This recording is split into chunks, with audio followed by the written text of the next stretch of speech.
Today we're talking about common misconceptions about the INFJ, and a lot of things come to mind straight away, right? We are weird. We are completely over dramatic. We are unrealistic. We want way too deep connections with others. We don't live in the real world. The list goes on and on, but you know what I'm talking about. These are conceptions that are negative and that are attributed to INFJs. And then you can ask yourself, okay, are they really misconceptions or are we that way? Well, I'm here to tell you it has everything to do with your own beliefs, because I used to believe every single one of them. That was even before I knew I was an INFJ and I saw online that everybody said those things. That's why so many of us, once we find out we're INFJs, we're like, oh, that's me.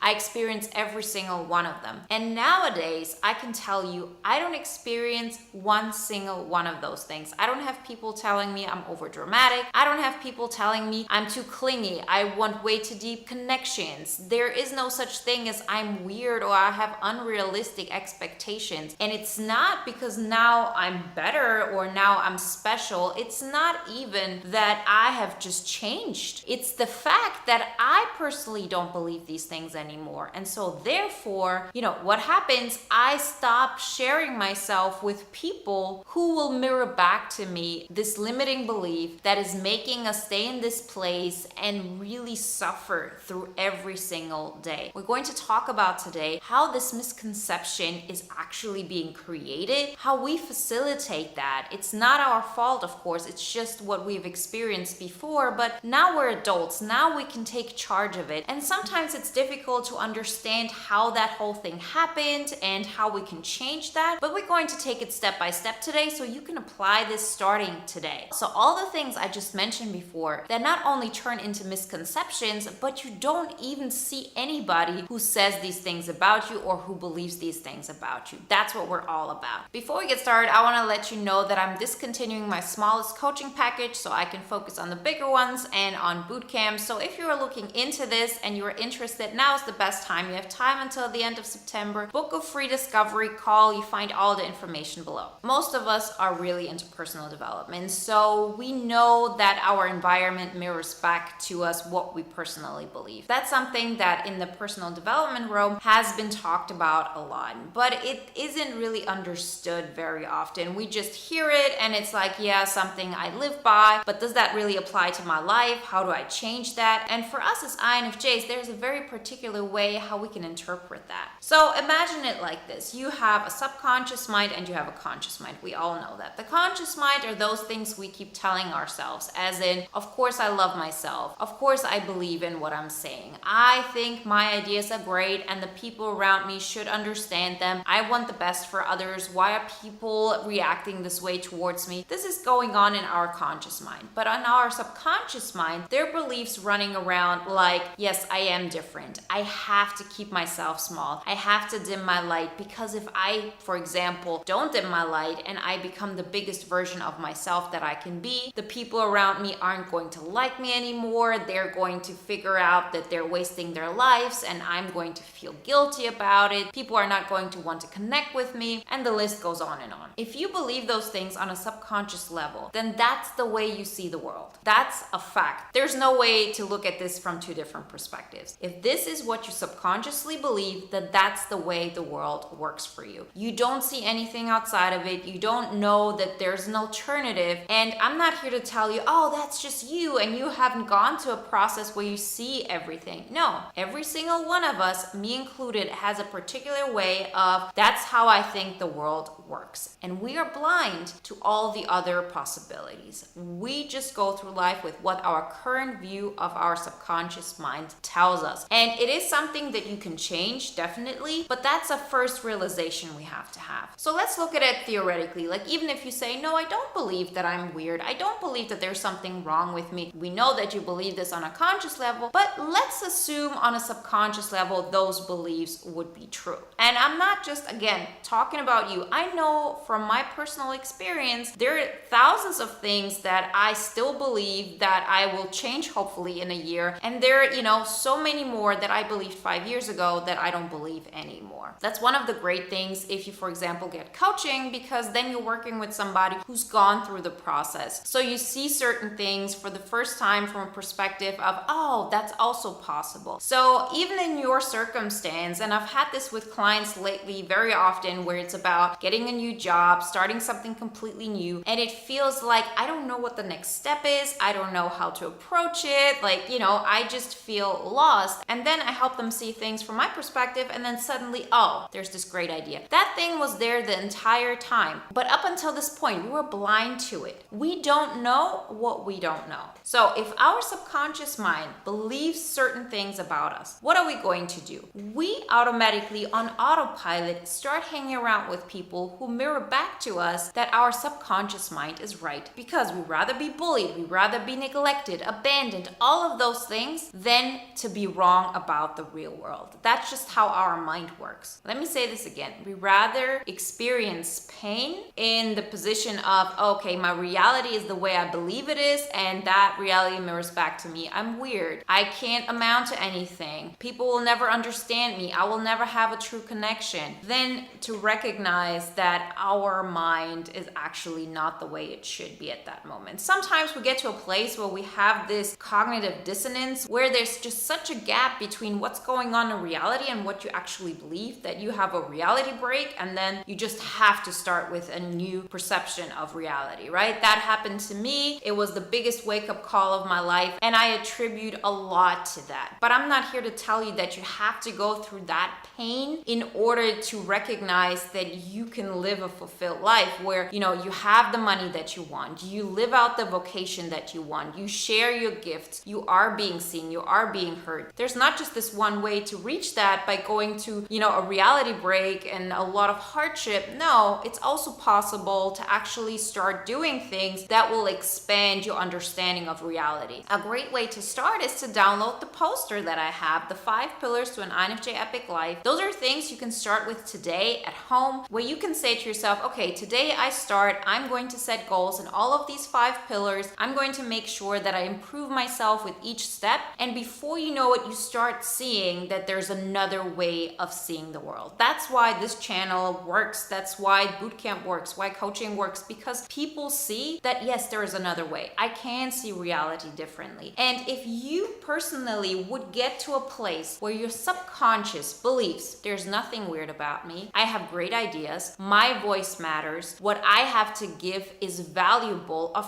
course I'm not gonna dim my light, because if I do that, then everybody's missing out on what I get to offer. If that is the goal we wanna get to, and you are in that place, guess what? You're automatically not surrounding yourself with people who don't believe this about yourself. See, there are always people who are going to believe you're a complete idiot, and there are going to be people who believe you're a genius. None of these things matter. It matters what you believe. And then the people that believe the same thing about you that you believe about yourself, on a subconscious level, they come closer to you. You start looking towards them. When I first started this, I would have never gotten into this scene. I would have never really reached out and talked to people the way I did, because I didn't like myself. So of course I wasn't going to like people who would actually like me for who I am. So it's a vicious circle. But you have to start with saying, okay, if I believed on a subconscious level I'm not weird, what would I do?